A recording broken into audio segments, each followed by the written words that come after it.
Algo así, el Eterno les bendiga, buenos días, bendiciones, bendiciones. El Eterno les bendiga esta mañana preciosa, maravillosa, llena pues de su amor y su misericordia, llena de paz y tranquilidad, llena de una felicidad que ninguna cosa terrenal te la puede dar, solo Él. Él te llena el espíritu, te llena tu corazón, te llena tu alma, te llena todas las cosas que pueden haber, Él las llena completamente con su mano poderosa. Le damos gracias a Él y le bendecimos, pues como siempre, y le damos honra y gloria al Dios poderoso de Israel, maravilloso Hashem. Sí, de la misma manera le pedimos que Él, pues, esta mañana preciosa de esta lectura, bendiga a sus hogares, su familia, bendiga a sus hijos, sus hijas, sus esposos y sus esposas, que bendiga la labor que realicemos, llevemos a cabo a diario con nuestras manos. Que el Dios Todopoderoso pues nos bendiga y nos dé sabiduría en esta mañana preciosa y nos dé pues comprensión en su palabra divina. Bendiciones, bendiciones, que la paz del Dios Poderoso pues de Israel esté en sus vidas y en la vida de su familia. Esta mañana tenemos la quinta porción de la semana en la parashá Mató Maase. Tribus significa Mató y Maase, punto de partida.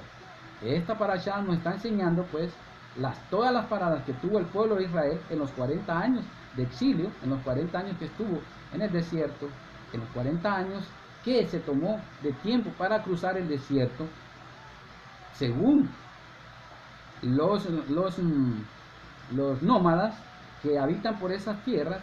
El desierto se puede pasar sin solamente 11 días, pero la transgresión del pueblo de Israel, de los hijos de Ben Israel, contra Hashem, los hizo errar todo este tiempo por ese desierto de 40 años, por cada una de las transgresiones, por cada uno de nuestros pecados, comenzando por el becerro de oro y comenzando por la desobediencia a Hashem, la desobediencia a Dios, y transgredir cada una de sus leyes cuando Él ya las había puesto en las manos de todo el pueblo de Israel y en manos de Moshe, quien iba bajando de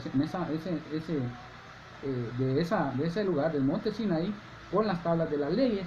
Y cuando vio pues el Dios poderoso, le dijo: ve y baja, que tu pueblo está de party, están de fiesta, están tirando la casa por la ventana, hay vino, hay mujeres y hay todo lo que tú nunca has visto en tu vida. Hoy, esta porción de esta semana nos está dando pues las pautas a seguir y nos está indicando cómo debemos de comportarnos delante de los ojos del Dios poderoso. Mató Maase. Tribus o varas se le puede llamar también, porque cada tribu andaba con su báculo, su vara, para enfrentarse a las situaciones. También vimos pues que la vara significaba como si hubiera sido elegido como un gobernante de cada tribu. La única vara que tenían los levitas era la vara de Aarón, que había pues florecido y había dado frutos en abundancia. Esa vara significaba que Aarón era el sumo sacerdote, y las demás varas no tuvieron ningún más que el significado de cada una de las tribus, porque cada uno de ellos puso su nombre sobre cada vara. De esta porción de esta semana miramos pues los dictámenes de las leyes de Dios, de la mayor parte de las casas de refugio, de las leyes para los levitas, de las leyes para el pueblo de Israel también de las ciudades y las herencias que se van a dar a cada uno de ellos. Aquí vamos a ver una heredad que nos tiene, siempre nos ha puesto pues en algo de que hablar, y que se resoluciona de la mejor manera, como Hashem lo predice y como Él lo dice. Esta es la quinta parte de la porción de la semana de la parashá Mató Maase, para que la disfrutemos y la compartamos ahí. Que el Eterno les bendiga esta mañana. Escuchemos lo que dice este pedido de las hijas de Zelofahad, porque él fue muerto pues, y no dejó hijos sino que hijas. Escuchemos lo que nos dice. Dice: este fue llamado su nombre, Zelofahad. Este falleció en el desierto dejando 5 hijas. Una de ellas era Maclá, la otra era Gorlá, Noah, Milca y Tirsa. Las 5 eran rectas, inteligentes, cultas. En el tiempo de la muerte de Aarón, después de la cual sucundieron los eventos relatados aquí, ellas tenían casi 40 años de edad y ninguna de ellas estaba casada, dado que no pudieron encontrar esposos dignos. Imagínense qué inteligentes eran. Así, cuando oyeron a Moshe explicar que Eretz Israel sería distribuida de acuerdo al número de varones, discutieron acerca de la materia entre sí. El nombre de nuestro padre, le dijo, será olvidado, le dijeron unas a las otras, porque ningún heredero varón recibirá una porción de Eretz Israel asociada con el nombre, dado que a nosotras no tenemos hermanos. Reclamemos la porción entonces de nuestro padre en la tierra de tal modo que su nombre será perpetuado para la eternidad. Así, las hijas de Zelofehad eran descendientes de Maher, una familia de la tribu de Menashe que había pedido permiso a Moshe para asentarse al lado oriental del Jordán. Así ellas sabían que podrían obtener territorio fácilmente al lado, dado que la tierra de ahí no era distribuida por la suerte divina, sino por Moshe personalmente. No obstante, ellas amaban a Eretz Israel. No estaban satisfechas con la porción al lado oriental del Jordán, sino que decidieron pedir una parte apropiada de Eretz Israel. Así ellas se aproximaron a los jueces designados sobre cada 10 tribus, sobre cada 10 personas, y presentaron su petición. Dado que esta era una cuestión legal sin precedentes, los jueces no pudieron decidirlas y ellas las remitieron a las hijas de Zelofehad, a los jueces designados sobre 50. Nosotros dejamos a la decisión más grande, dijeron también ellas a las más altas autoridades. Las hijas de Zelofehad entonces abordaron a los jueces designados sobre 100, pero de ahí fueron enviados a los jueces de 1000. Ningún juez sintió competente para decidir la materia hasta que finalmente las hijas de Zelofehad fueron referidas al mismo Moshe. Las hijas de Zelofehad esperaron presentes a su cabo hasta que Moshe comenzó a explicar las leyes de Ibum, las leyes matrimoniales de Levirato. En el Bet HaMidrash, en aquel punto, ellas entraron y dirigieron la palabra a Moshe y Eleazar, quienes oficiaban después de la muerte de su padre Aarón y los ancianos. A pesar de ser renuentes a la presencia en público, las hijas de Zelofehad vencieron su natural modestia porque su cuestión era fundamental. Ellas se presentaron en un estilo muy oculto. La hija mayor comentó: nuestro padre falleció en el desierto y no era egipcio, dado que él pertenece a las generaciones que abandonaron Egipto, él tiene derecho a una porción en Eretz Israel. La segunda hija continuó: él no estuvo entre los recreadores de la maldad de la congregación de Cogat, quienes perdieron los derechos a su parte en la tierra. La tercera resumió: él no indujo a otras a pecar, lo cual causaría perder la porción, sino murió a causa de su propio pecado. La cuarta hija concluyó: ¿por qué debería el nombre de nuestro padre ser olvidado de la familia? ¿Y por qué él no dejó ningún hijo? ¿Permitiremos nosotros, sus hijas, heredar todas las porciones que eran debidas de las de él? Replicó Moshe: vosotras no tenéis derecho a la herencia de vuestro padre. ¿Por qué? Dijeron ellas, inquirieron. Porque las mujeres no son consideradas herederos de acuerdo con la ley de la Torá, declaró Moshe. Entonces las hijas de Zelofehad argumentaron: si muchachas no son consideradas herederos, nuestro padre debe volver a casar a uno de los hermanos de nuestro padre de acuerdo con las leyes de Ibum. Quizás ellas tendrán entonces un hijo quien heredará la porción de nuestro padre. Una vez que hayan hijas, explicó Moshe, Ibum no se aplica. Ellas no pueden casarse a uno de los hermanos de vuestro padre. ¿Qué razonamiento es este, Moshe Rabbeinu?, preguntaron estas cultas mujeres. Si vuestro estatus es igual a hijos en cuanto conocieren Ibum, ¿no deberían ser las mismas reglas aplicables relacionadas a la herencia de la tierra? Inmediatamente Moshe se volvió para preguntar a Hashem para confirmar el reclamo de las hijas de Zebalot. ¿Y por qué no reconoció Moshe la verdad de su argumento, prefiriendo esperar la decisión del Dios maravilloso Hashem? Hay varias opiniones. La ley de la Torah es una materia que fue ocultada por Moshe. Dos justos se alababan a sí mismos entre ellos. Eran bien versados en la Torah, y Dios les causó olvidar esa ley. Entonces el rey David proclamó: tus leyes eran mis cantos en la casa donde yo era un extraño. Salmo 119:54. David implicó que aunque mientras él estaba en huida o en el exilio, la Torá estaba constantemente sobre sus labios, a pesar de que en aquellos penosos tiempos en él no podía concentrarse tan profundo como cuando estaba en paz. Incesantemente repetía la palabra de la Torá como quien llevaba un canto sobre sus labios. Dijo Hashem: David, no compares la Torá a un canto, alabándote a ti mismo. De tus palabras son tan familiares para ti como un canto. Tú erras todavía concerniente a la ley y conociendo incluso por los niños pequeños. Así, cuando David trajo el Aarón, el arca, a Jerusalén, no se le cargó sobre sus hombros ni sus portales, sino que ordenó que fuera colocada sobre una carreta. Hashem se enojó a causa de los bueyes que empujaban la carreta, que temblaban. Un hombre llamado Uzá, quien estaba parado muy cerca, pensó que el Aarón estaba a punto de caerse y lo tomó. Así, Hashem mató a Uzá por este acto, porque él debía haber entendido que el Aarón que transportaban sus portales ciertamente se transportaban a sí mismos. David se dio cuenta tristemente de esta tragedia, había sido acusado por su error, porque él había errado en colocar el Aarón sobre una carreta. Él solo puede ser cargado sobre los hombros de los portadores. Cuando Moshe designó a jueces sobre el pueblo, anunció: cualquier materia que es demasiado difícil para vosotros, tienen que traerla ante mí. En el capítulo Deuteronomio 1:17, él debería haber dicho: en cuál materia difícil yo inquiré sobre la ley o la Shejiná. Consecuentemente, Hashem ocultó la de él, una halajá, la cual habían las mujeres y la sabían. De acuerdo con una parecer diferente, Moshe sabía la correcta decisión halágica. No obstante, cuando él escuchó que los jueces sobre 10 habían declinado sobre el caso, la autoridad más alta de todo Beit Din, el turno había sido pronunciado en una decisión. Moshe pensó: permitir actuar de la misma manera que hay uno más grande que yo, permitir preguntármele primero a él. Moshe en eso enseñó a los jueces toda la generación venidera a no vacilar para consultarle al más grande de los grandes, a la autoridad poderosa, si era necesario. De acuerdo a esto parecer, Moshe conscientemente corrigió su previa declaración perpetuosa, el que declinaría la materia difícil por sí mismo.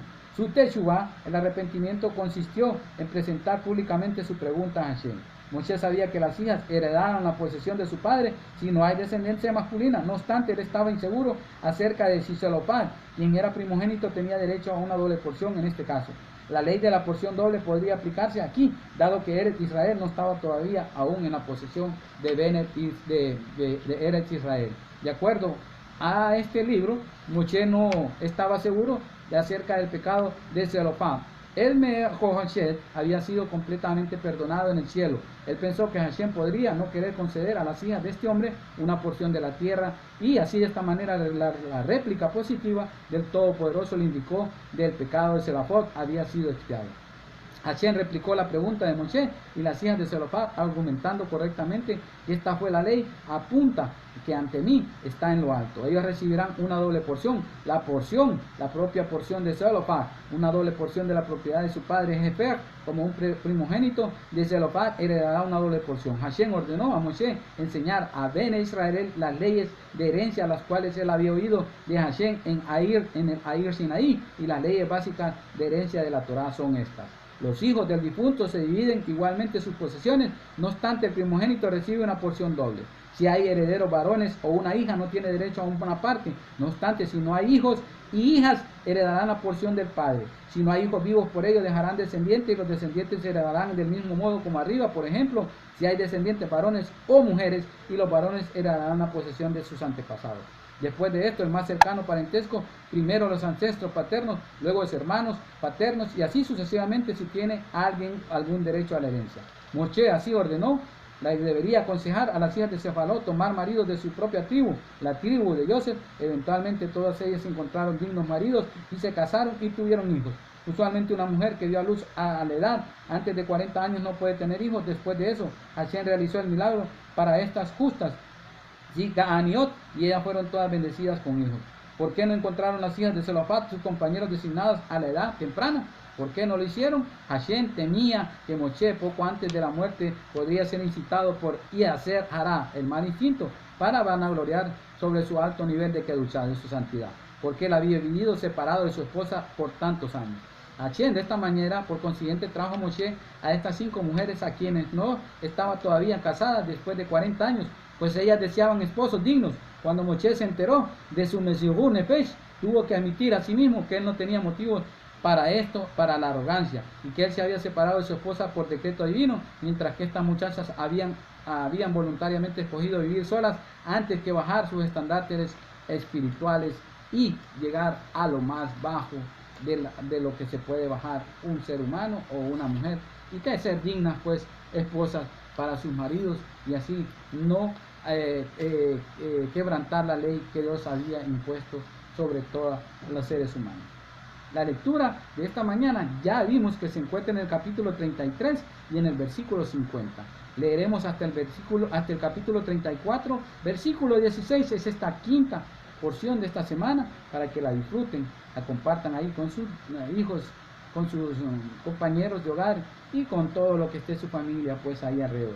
Que el Eterno les bendiga. Capítulo número 33 del libro de Números, el libro Bamidbar del desierto, versículo número 50. Así Dios le habló a Moshe en las planicies occidentales de Moab junto al Jordán de Jericó, diciéndole que les hablara a todos los israelitas y les dijera que cuando cruzaran el Jordán hacia la tierra de Canaán, deben expulsar a los habitantes de la tierra delante de ustedes, deben destruir todas sus piedras y talladas, demoler todos sus ídolos de metal, colados y altos altares. Limpien la tierra y vivan en ella, puesto que ustedes es lo que yo les estoy dando, la tierra para que la ocupen.